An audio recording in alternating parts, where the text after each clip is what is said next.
The proposal for a new Springfield Regional Justice Center was approved by the Asset Management Board with just one no vote.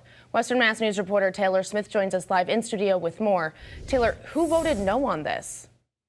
Well, Amanda, the no vote was submitted by Inspector General Jeffrey Shapiro Tuesday afternoon, and per a release from his office, he said he voted that way due to concerns that the bidding process will not be fair and it will be competitive.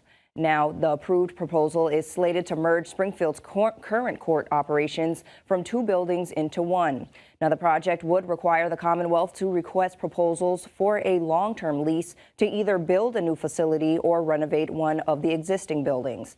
Now, Shapiro further explains his decision by saying in part, quote, "I do not dispute the need for a new building and that the current courthouse poses health and safety risks to those who might use the building. However, numerous public statements by public officials dating back to 2022 seem to be steering the proposal to a specific site and developer, which could have a chilling effect on competition."